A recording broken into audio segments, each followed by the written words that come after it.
প্যারে হাজিরানি মজলিস, উপস্থিত আমার বসে থাকা দিন দরদি নেককার আল্লাহওয়ালা নামাজি রোজাদার হাজি আলেম উলামা হাফেজে কোরআন, আমার মুরব্বী আনচাচা জানগণেরা, আমার জন যুব ভাইয়েরা, আমার সমবয়স্ক নজওয়ান তরুণেরা, আল্লাহ পাকের রহমত প্রতি বছরের নাই এই বছরও ডুবগেরিয়া মাঠপাড়া বাৎসরিক দুয়ার মাহফিল বিশ্বনবী দিবস ইসালে সওয়াব হচ্ছে। আল্লাহ পাক আমি গুনাহগারকে নিয়ে এসেছেন, সংক্ষেপে দু কথা আলোচনা করব, করে দু আছে বিদায় নেব। কিন্তু গরমে আপনাদের সমস্যা হচ্ছে বুঝতে পারছি। কদিন আগে আল্লাহর রহমতের পানি হলো, দুনিয়ার একটু ঠান্ডা হয়েছিল, আবার কাল থেকে একভাবে রোদ পড়ছে, আবার গরম। তো এইগুলো তো ঘর ফর কিছু নেই, তুলে দিতে পারতো কমিটির ছেলেগুলো, সব কোথায় কি জানি। একটু এগিয়ে গিয়ে আসেন ভাই, জায়গা হচ্ছে না, একটু এগিয়ে গিয়ে আসেন। দরুদ শরীফ পড়তে পড়তে এগিয়ে আসেন। আল্লাহুম্মা সাল্লি আলা,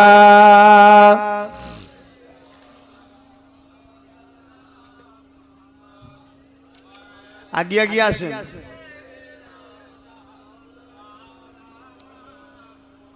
ভাইজান এবারে আসেন, শুধু মুসলমান বিপদে পড়লে তার সাথ দেব, অন্য ধর্মের লোক বিপদে পড়লে তার সাথ দেব না, এটা কিন্তু আমার নবীর হুকুম নয়। আল্লাহ রসুলের হুকুম হলো লা ইয়ারহামুল্লাহু মান লা ইয়ারহামুন নাস, যে মানুষকে ভালোবাসে না আল্লাহর দয়া তার উপরে হয় না। অতএব ইসলামের আদর্শ এত মহান, একটা গায়ের ধর্মের মানুষ যদি বিপদে পড়ে তাকে সেবা করা, এটাও আমার আল্লাহর হুকুম। জোরে বলুন সুবহানাল্লাহ। কেন? সে হতে পারে বেঈমান, সৃষ্টিকার, জোরে বলে আল্লাহ। আল্লাহ সৃষ্টি সেবা করলাম, এই নিয়েতে করতে হবে। তাই তো বিশ্বে জমিনে আমার রসুলের মতো সুন্দর আদর্শবান, আমার রসুলের মতো দয়ালু নবী, দয়ালু ব্যক্তি পৃথিবী জমিনে দ্বিতীয় আসেনি আর আসবে না। আল্লাহ পাক কোরআন পাকেতে আমার রাসূল সম্বন্ধে বলেছেন, লাকাদ কানা লাকুম ফি রাসূলিল্লাহি উসওয়াতুন হাসানা। আমার নবীর চরিত্র মোবারক, আখলাক চরিত্রটা সবথেকে উত্তম সুন্দর। জোরে বলুন সুবহানাল্লাহ। সেই নবীর উম্মত দাবিদার আমরা। আজকে প্রত্যেকেই যে আমরা নিজেদের চরিত্রের দিকে খেয়াল করি, তাহলে বোঝা যাবে আমরা কতটা রসুলকে অনুসরণ করলাম। তাম পৃথিবীর জমিনে এ কালেমা প্রচার হয়েছে আমার রসুলের সুন্দর ব্যবহারে। আল্লাহ নবী, নবী দয়ার নবী, নবী আমার মদিনা নববীতে বসে আছেন। এমন সময় একটা মানুষ আল্লাহ নবী দরবারে আসলেন। ও নওজওয়ান তরুণেরা, আল্লাহ নবী সাহাবাদিওকে বললেন, বাবারা, বেশ কিছু মানুষ আসলো, তাদের মধ্যে থেকে একজনকে নিয়ে আল্লাহ নবী বললেন, যে যা ঘরে ফেরত নিয়ে যাও, যে যা ঘরে নিয়ে যে তাদের মেহমানদারি করো, তাদের দেখাশোনা করো, তাদের খিদমত করো। আল্লাহ নবীর কথা শুনে সাহাবা হুজুর এক একজনকে নিয়ে গেলেন। ও নওজওয়ান তরুণেরা, ওদের মধ্যে দিয়ে একজন খুব বদমাইশ ছিল, যাকে কেউ নিল না। আল্লাহ নবী স্বয়ং নিজে তাকে সাথে করে নিয়ে নিজে ঘরেতে নিয়ে গেল। কিন্তু এই বদমাইশ মানুষটা যেতে যেতে চিন্তা করতে লাগলো, রাসূলুল্লাহ ঘরে যা আছে আমি সব একা খেয়ে ফেলবো। দেখো পাখাই না টেনে লাগে, পাখাটাকে সরিয়ে দাও। ও নওজওয়ান তরুণেরা, ঠিক তাই করলো। ওই মানুষটা নবী পাকের ঘরে যা ছিল সব একা খেয়ে ফেললো। নবী আমার সারা রাত ক্ষুধার্ত রয়ে গেলে, নবী আমার ভুকা রয়ে গেলে।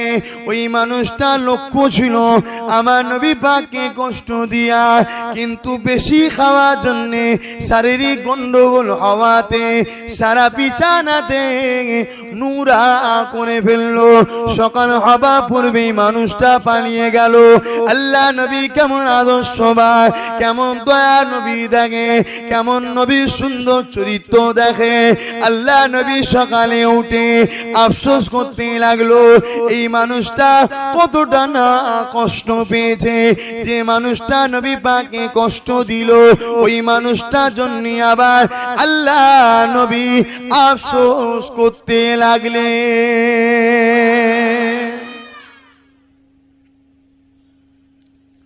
সেই নবীর উম্মত আজকে রসুল যদি, রসুলের আদর্শ যদি আমাদের মধ্যে থাকতো, তাহলে সমাজের বুকে আমরা অনেকটা আরো বেশি ইজ্জত পেতাম। এখন শুধু মুখেই রয়ে গেছে নবীর উম্মত, বাস্তবে রসুলের উম্মত বলে আমরা পরিচয় দেওয়াটা ঠিক হচ্ছে না মনে হয়। এমন কোন পাড়া নেই যে পাড়াতে এখন পরনিন্দা, পরচর্চা, গীবত, পরে ঝেড়ে লিয়া, মেরে লিয়া, কেটে খাওয়া, গরিবকে কষ্ট দেওয়া, গরিবের উপরে জুলুম করা, এতিমের মাল দখল করা, এমন কোন জায়গা নাই, সব জায়গা।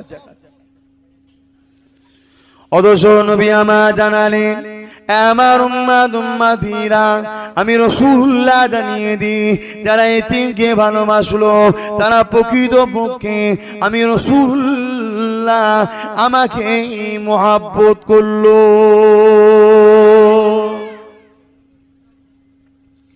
আল্লাহ নবী আরো বলেন, আমার উম্মতিরা, বাবারা রেখে দাও, কেউ যদি এতিমের মাথায় হাত বুলোয়, তারা যেন আমি রাসূলুল্লাহ আমারই নূরের মাথায় হাত বুলালো।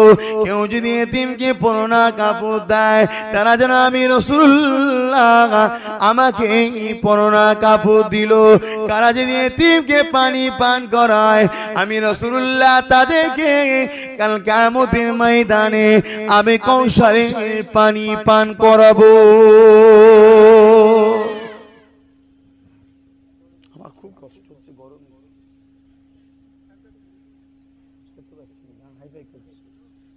টানছে, কোন দিকে যাই।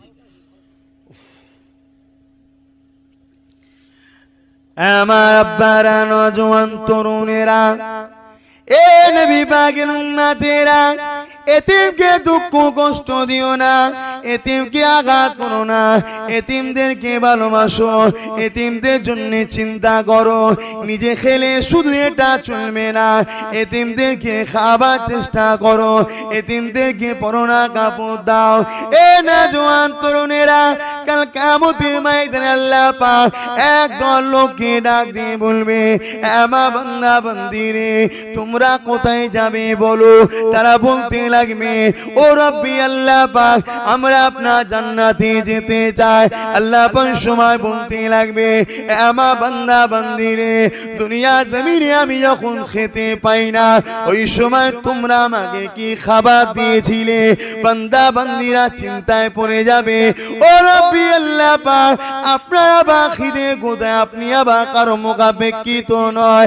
আল্লাহ তাআলা ওই সময় বলতে লাগবে, আমার বান্দা বান্দিরে, দুনিয়া জমিনে আমার এতিম অসহায় গরিব বান্দা বান্দি ছিল, তাদেরকে দিওয়া মানে ওটা আমি আল্লাহ আমারই বান্দাকে দিয়া হতো, আমাকে দিয়া হতো।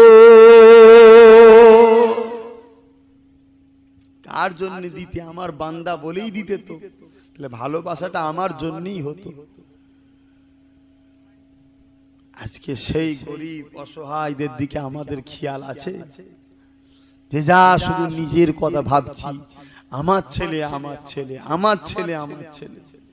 কিন্তু এটাও তো ভাবা দরকার, এতিমের সঙ্গে যে ব্যবহারটা হচ্ছে ওইটা তোমার বাচ্চার সঙ্গেও হতে পারে। আমার আব্বারা, নওজোয়ান তরুণেরা, ও নবী পাকের উম্মতেরা, এ রাসূলের দিওয়ানারা, আল্লাহ নবী এতিমদেরকে কত মোহাব্বত করেছে, আল্লাহ নবী এতিমদেরকে কত প্যার করেছে। নবী আমার যখন মদিনার ঈদগাহ দিকে যাচ্ছে, আল্লাহ নবী নামাজ পড়তে নবী আমার যেতে দেখতে লাগলে রাস্তা ধারে একটা বাচ্চা ছেলে ধুলাবালি মেখে বসে আছে। নবী আমার ওই বাচ্চার সামনে গিয়ে দাঁড়িয়ে গিয়ে বলতে লাগলে, এ আল্লাহ পাকের বান্দা, এ বাবা শিশু, তোমার কি দুনিয়া জমিনে কেউ নাই? আজকে খুশির ঈদের দিনে এই রকম ধুলাবালি মেখে তুমি রয়েছো। আজকে ঈদের দিনে সবাই সুন্দর সুন্দর জামা কাপড় পরে খুশির ঈদ বানাতে যাচ্ছে। কে বাবা, তোমার পরিচয়টা কি? ওই বাচ্চাটা বলতে লাগলে, আমি আমার দুঃখের কথাটা এতিম নবী ছাড়া কাউকে বলবো না।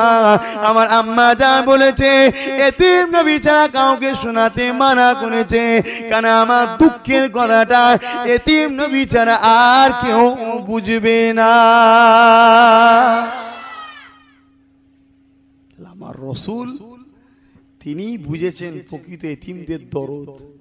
আর সেই রসুলের দেখা দেখি যারা এতিমদের ঘরে ভালোবেসেছে তারা নবীর প্রেমিক হয়ে গেছে। জোরে বলুন সুবহানাল্লাহ। দাদা হুজুর শুধু কি জলসা করেছিল নাকি? এই বলবেন তো না, শুধু পীর মুরিদি করেছিল। দাদা হুজুরের বহুমুখী সংগঠনও ছিল, সমাজ সেবা করেছিলেন, কথা বুঝছেন, এবং স্বাধীনতা সংগ্রামী ছিলেন। দেশের জন্য তিনি লড়াইও করেছিলেন। জোরে বলুন সুবহানাল্লাহ। আমরা এমন একটা পীরের মুরিদ যিনি সর্বদিকে ইসলাম তো সব দিক দিয়ে নিয়ে,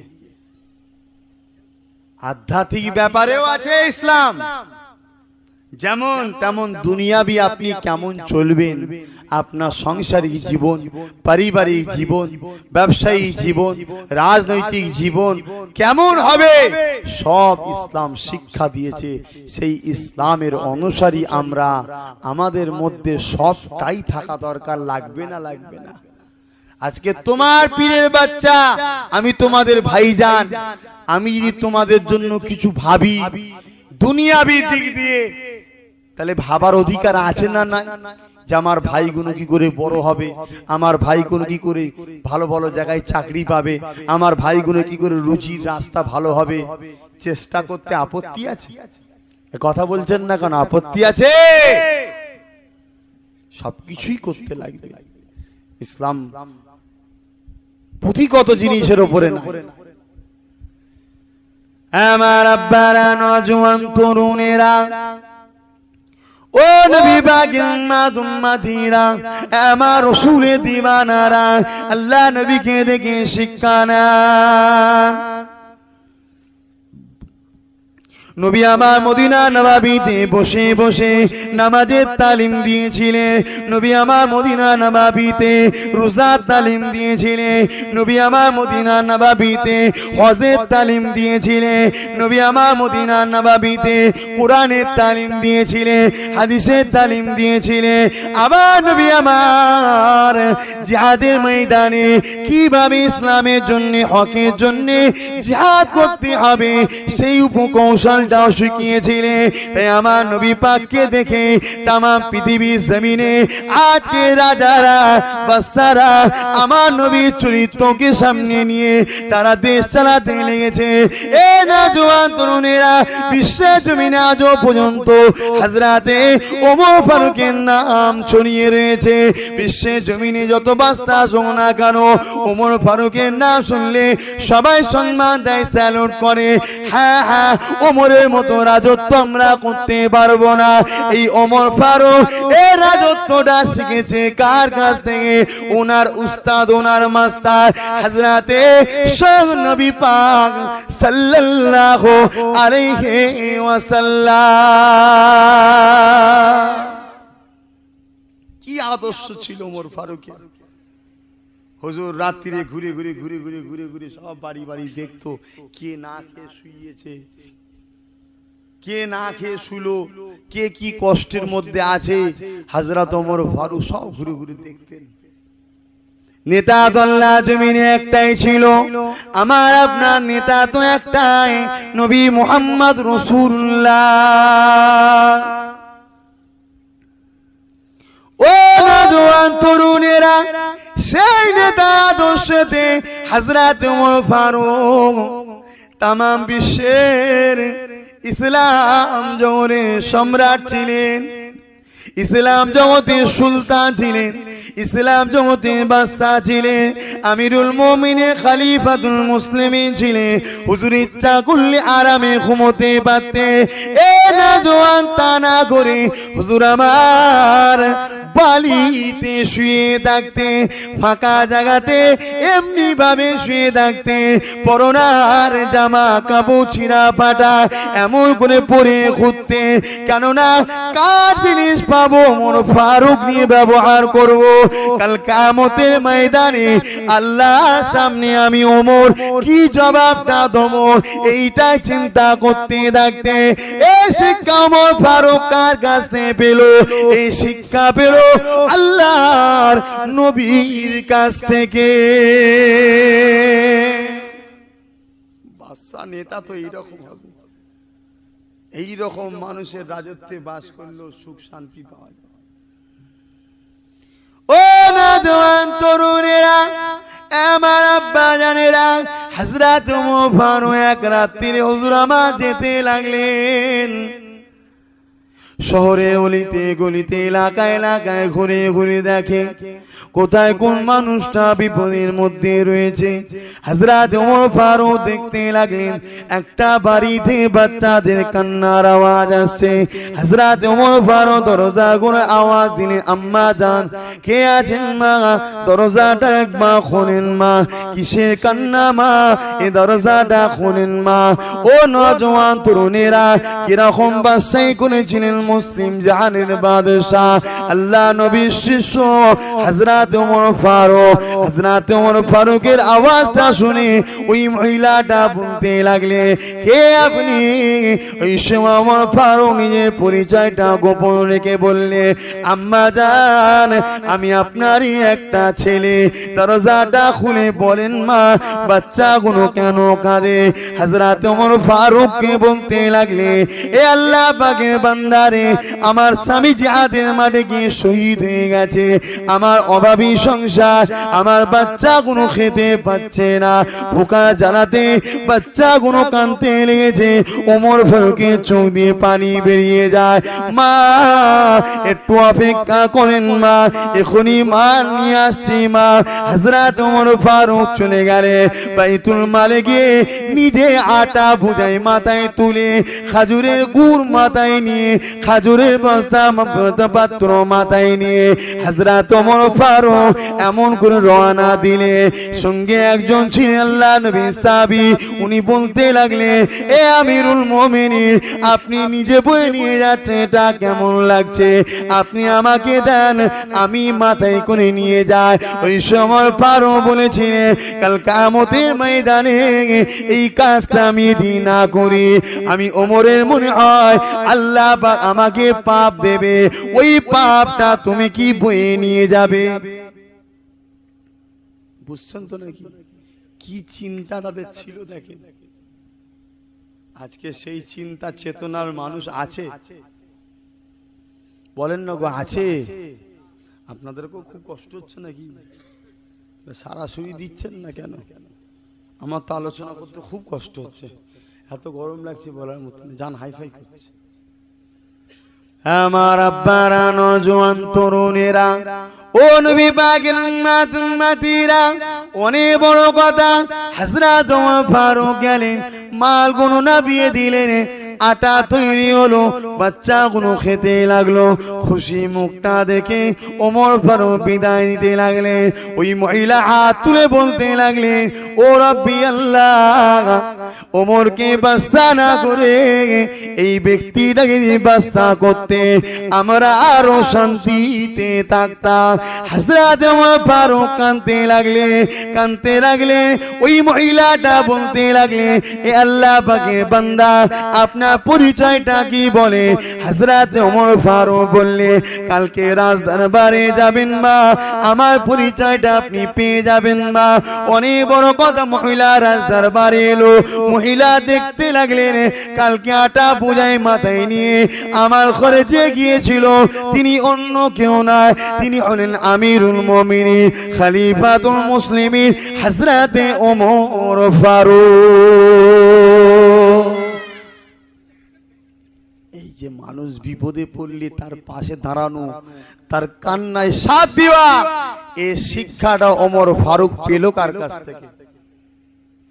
তো বলেন কার কাছ থেকে পেল? আল্লাহ নবীর কাছ থেকে পেয়েছে। আমার আব্বারা, নওজোয়ান তরুণেরা, ও নবী পাকের উম্মতিরা, আমার রাসূলের দিওয়ানারা, আল্লাহ নবী নূর নবী দার নবী নবী আমার বসে আছে। এমন সময় আল্লাহ নবীর কানে একটা কান্নার আওয়াজ এসে যায়। আল্লাহ নবীর কানে কান্নার আওয়াজ আসে। গভীর রাত্রে কে কাঁদে? আল্লাহ নবী সাহাবাদেরকে বলতে লাগলে, বাবারা চলো তো দেখি কে কাঁদে বাবা, কে কাঁদে বাবা। আজকে আমার গ্রামে যদি গভীর রাত্রে কেউ কাঁদে, আমি আপনি কি ছুটে দেখতে যাব? ও বাবা সাহাবারা, চলো তো দেখি কে কাঁদে। আল্লাহ নবী যেতে লাগলে, সাহাবা উজুতে করে নিয়ে যেতে লাগলে, গিয়ে দরজা খোলায় ডাক দিলেন, মা, এ মা, মহিলা কাঁদেন কেন মা? দরজা খোলেন মা, কি হয়েছে বলেন মা। ওই সময় মহিলা আওয়াজ দিচ্ছেন, কে আপনি?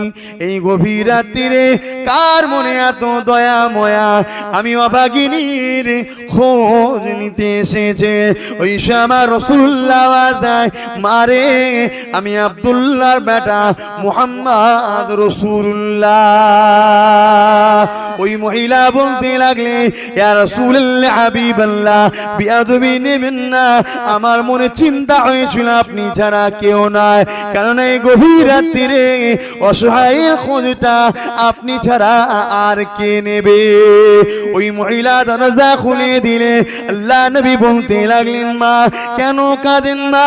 ওই মহিলা বলতে লাগলে, ইয়া রাসূলুল্লাহ হাবিবাল্লাহ, আমি স্বামী হারামে, আমার আব্বা আম্মা কেউ নাই, আমার একটি মাত্র বাচ্চা ছিল, ওই বাচ্চাটাকে নিয়ে আমি হাসি খুশিতে দিন কাটাতাম। ইয়া রাসূলুল্লাহ হাবিবাল্লাহ, আমার বাচ্চাটার বড় খিদা লেগে যায়, আমি রান্নার জন্য চুলাতে পানি বসিয়ে দিই, কিছুই আমার ঘরে নাই। বাচ্চাকে বলতে লাগে, বাবা ছেলে শান্ত হও, রান্না করতে লেগেছি, অথচ পাত্রে পানি ছাড়া আর কিছু নাই। এ না জওয়ান তরুণেরা, খুব ভালো করে বোঝো, এত গরিব আজকে জমিনে কেউ আছে? কেউ আছে এত গরিব? আল্লাহ এত দিয়েছে, আমরা ইসলামের জন্য এখন দিতে পারছি না। আমার আব্বারা, নওজোয়ান তরুণেরা, দুনিয়াটা চিরস্থায়ী নয়, আখিরাতে জমিনে যেতে হবে। আল্লাহ আমাকে আপনাকে কতটা মহব্বত করে, দুনিয়া জমিনে আমাকে আপনাকে খাওয়াচ্ছে কে? জোরে বলেন কে? এ নওজোয়ান তরুণেরা, জমিনে চাষ করতে গেলে, ফসল লাগালে যে ফল ফলবে, এটা আমার আপনার ভুল ধারণা। ফল তো আল্লাহ পা দেবে। কে দেবে? আল্লাহ দেবে। আমাকে আপনাকে সুন্দর করে বানিয়েছে কে? আল্লাহ বানিয়েছে। আমাকে আপনাকে বাঁচিয়ে রেখেছে কে? আল্লাহ রেখেছে। আমার আপনার রুজিতে বরকত দিচ্ছে কে? আল্লাহ দিচ্ছে। কিয়ামতের দিনে আমায় দয়া করে জান্নাতি করবেন আমাকে আপনাকে। কার দয়ায় আমরা জান্নাতে যাব? তিনি হলেন আমার আপনার খালেক আল্লাহ। আল্লাহ সেই আল্লাহর জন্য মাল দিচ্ছেন। আপত্তি আছে নাকি? কি গো আপত্তি আছে? আমার আব্বা জানেরা, নওজোয়ান তরুণেরা, আল্লাহ পাক কতটা মুহাব্বত করে বান্দা বান্দি দিগাকে। এ আমার বান্দা বান্দি রে, তোদের অন্যায় হয়ে গেছে, ভুল হয়ে গেছে, পাপ করে ফেলেছি, নাফরমানি করে ফেলেছি। এ আমার বান্দা বান্দি রে, তোরা আমি আল্লাহ পাক আমার দরবারে ফিরে আয়। লা তাকনাতু মির রাহমাতিল্লাহ, আমার রহমতে তোরা নিরাশ হয়ে যাস না। আমার কাছে মাথাটা নত করে দে, আমার জন্য তোরা ব্যয় কর। আমি আল্লাহ আমার জন্য একে অপরকে ভালোবাস, আমার জন্য তোরা একে অপরের সঙ্গে দুশ্মনী কর, অর্থাৎ দূরে থাক। সব কিছু আমি আল্লাহ পাক আমার জন্য তোরা করবি, যারা আমার জন্য করবে আমি আল্লাহ পাক তাদের জন্যই তো আমার জান্নাতটা তৈরি করেছি। আমার বান্দা বান্দি রে, আমি আল্লাহ পাক তোদেরকে কত না ভালোবাসি। তোরা অন্যায় ভুল করে ফেলেছি, আমার রহমতে নিরাশ হয়ে যাস না। তোরা মাথাটা নত করে দিয়ে আমি আল্লাহ পাক আমার দরবারে নফসি নফসি রব্বি রব্বি করে আওয়াজ তুলে কাঁদ। আমার বান্দা বান্দি রে, তোদের চোখের কোণাতে যদি সরষে দানা পরিমাণ পানি বেরিয়ে যায়, তার বিনিময়ে আমি আল্লাহ পাক তোদেরকে জান্নাতি বানিয়ে দেব।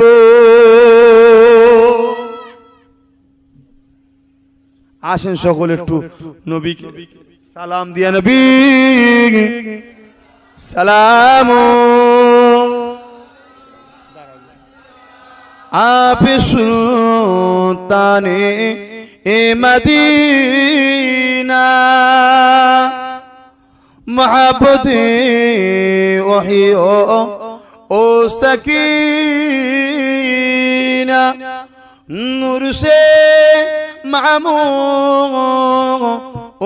सीना मुश्क से बहता पसीना नबी सलाम या रसूल या हबीब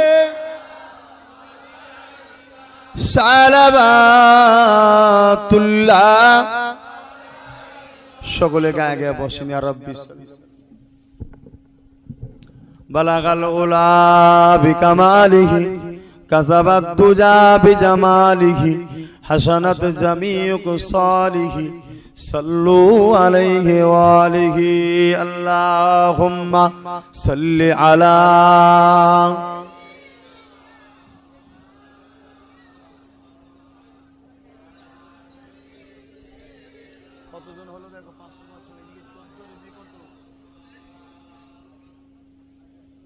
সকলে বিসমিল্লাহ শরীফের সঙ্গে 11 বার দরুদ শরীফ, 3 বার সূরা ফাতিহা শরীফ, 10 বার সূরা ইখলাস শরীফ তেলাওয়াত করেন। আসেন যে যা পড়েছেন আল্লাহ পাকের কাছে হাত তুলি, আল্লাহুম্মা আমিন। দয়াময় রহমতকে সব দিয়ে সর্বদে সওয়াব আকায়ে নামদার মুফাক্কিরে মওজুদাত সাইয়্যিদুল মুরসালিন रहमतुल लिल आलमीन रूह पाके पहुँचे दीन हुजूर आला औलाद अम्माजान साहबे करम साहबीगण हजरत इमाम हसन हुसैन रदियल्लाहु ताला अन्हुमा हुजूर दिगेर रूह पाके सवाब पहुँचे दीन। चार पीरानी पी चार इमाम मुर्शिद आल्लामा सैयद अबू बकर सिद्दीक दादा पीरे 5 कुलिजा टुकड़ा दादा पीरे खलीफा हुजूर दिगे रूह पाके सवाब पहुँचे दी। तमाम विश्वरी गौस कुदु अपना सादा सालिना रे बिल्ला প্রতিটা নেক বান্দা বান্দীদের রূহ পাকে সওয়াব পৌঁছে দিন। ईमानदार मात्र यदि करो উপরে আযাব হয়ে থাকে হাবিবে খাদিনে maaf করে দান আল্লাহ পাক। এই ডুবগেরিয়া মাঠপাড়া গ্রামে যত কবরবাসী আছে আল্লাহ পাক এই পাড়া প্রতিটা কবরবাসী কবরে আযাবকে আল্লাহ পাক maaf করে দেন। কবরটাকে জান্নাতিন গোলাপ ফুলের বাগান বানিয়ে দেন। আশেপাশে যত কবরবাসী আছে গ্রাম আছে প্রতিটা গ্রামের কবরবাসীদেরকে আল্লাহ পাক কবরে আযাব মাফ করে জান্নাতের বাগান বানিয়ে দেন। দাতাগণ যে যা নিয়েতে দিয়েছে প্রত্যেকের দানকে কবুল করুন, প্রত্যেকের মাই মুরব্বীদের জান্নাতি করুন, প্রতিটা দাতাদের রুজিতে বরকত দিন, প্রতিটা দাতাকে দিদারে কাবা দিদারে মদিনা যাওয়ার তৌফিক দিন, প্রতিটা দাতাকে আল্লাহ পাক আরো ধনী বানান। খাস করে আল্লাহ পাক এই মাধবপুরে আল্লাহ ছোট্টবেলায় যার কোলে করে নিয়ে আল্লাহ রেখে মানুষ করেছে আমাকে, আল্লাহ বামা সেই চাচিমাটা এবং যাদের আল্লাহ পাক কবরবাসী হয়ে গেছে তিনা কবর গুলোকে নূরালা নুরানি বানিয়ে দেবেন, রানাতে আমল নামা দেবেন, রাসূলুল্লাহ শাফাআত মিলাবে। আল্লাহ তাআলা আমাদের যারা হাত তুলেছে আমাদের প্রত্যেকের মা বাপ আত্মীয় স্বজন পাড়া প্রতিবেশী যারা আপনারটাকে সারা দিয়ে চলে গেছে মাবুদ মাওলা আল্লাহ প্রতিটা কবরবাসী কবরের আযাবকে মাফ করে দেন। যারা হায়াতে আছে হায়াত দারাজ করুন, বিমাকে শেফা করুন, রুজি থেকে সমতে বরকত দান। আল্লাহ তাআলা খুব শিগগিরই নিয়ত করেছি এই মহিনা বাজারে একটা সমাবেশ করব ইসলামের জন্য, হকের জন্য। আল্লাহ এই সমাবেশে যারা যোগ দেবে তাদের প্রতিটা কদমে আপনি সাগীরা গুনাহ মাফ করে দেবেন। ওই সমাবেশে যারা আপ্রাণ চেষ্টা করে মেহনত করে শরীর দিয়ে বুদ্ধি দিয়ে মাল দিয়ে সহযোগিতা করবে, আল্লাহ তাদেরকে কাল কিয়ামতের ময়দানে নবীর শাফাত মিলাবে। ও রাব্বি আল্লাহ, কোটি কোটি যুবক ছেলে আমাকে ভাইয়ের মতো ভালোবাসে আল্লাহ, ওরা আমাকে মুহাব্বত করেছে, প্যার করেছে আল্লাহ পাক। আমার ভাই বোন গুলোর জন্য দোয়া যায়, এদেরকে দুবেলা খাওয়ার জন্য কারো দুয়ারে হাত পাতাবেন না। দুনিয়া একসাথে রাখবেন, পরকালে একসাথে জান্নাতি বানিয়ে দেবে। আল্লাহ কিছু মুনাফিক লোকেরা মিথ্যা মিথ্যা করে কম্পিউটারে বিভিন্ন দিক দিয়ে ছোট্ট ছোট্ট করে 1 মিনিট 2 মিনিট করে মিথ্যা মিথ্যা ভাবে প্রচার চালাচ্ছে আমার বিরুদ্ধে। আল্লাহ তাদের বিচার আপনি করবেন। আল্লাহ আল্লাহ আমি ওইভাবে কোনো কথা বলিনি, আল্লাহ আপনি আমার দিলের খবর তো জানেন। আল্লাহ সমাজে বিভ্রান্তি যারা ছড়াচ্ছে এদের বিচার আপনি করবেন। আল্লাহ আল্লাহ ভাই জলসা কমিটিকে কবুল করুন, এদেরকে নামাজি রোজাদার আল্লাহওয়ালা বানান। এই কমিটির ছেলেদেরকে দিদারে কাবা দে মদিনা যাওয়ার তৌফিক দিন। এই কমিটির ছেলেদেরকে রাসূলুল্লাহ নূর চাঁদ মুক্তা দিদার নসিব করুন। আশেপাশে ডুবগেরিয়া খিলকাপুর ময়না বারাস মাধবপুর আল্লাহ পাক এমন করে সর্বদ্বীপ বইসগাছা আটগড়া আল্লাহ পাক বিভিন্ন জায়গায় আমার যুব ভাইরা আমাকে নিজের মতো করে ভাইয়ের মতো করে ভালোবাসে। আল্লাহ দুনিয়া এদের সঙ্গে আমাকে একসাথে রাখবে, পরকালে আমাদেরকে একসাথে দয়ার জান্নাতি বানাবে। আল্লাহ আমার হাজী সাহেব আলমগীর ভাই আল্লাহ হায়াত দারাজ করুন। আল্লাহ আল্লাহ আমার হাজী হাসান সাহেব আল্লাহ পাক আর হাজী সাহেব ভাইদের সাহায্য আব্বা আম্মা ভাই প্রত্যেকের মন আল্লাহ আমার বাবু ভাই রুজিত আল্লাহ আরো আশেপাশে সব ভাইয়েরা সব রুজিত হায়াত আর যে ভাই কালাম হায়াত দারাজ করুন। ربنا آتنا في الدنيا حسنة وفي الآخرة حسنة وقنا عذاب النار والحمد لله رب العالمين آمين آمين آمين برحق لا إله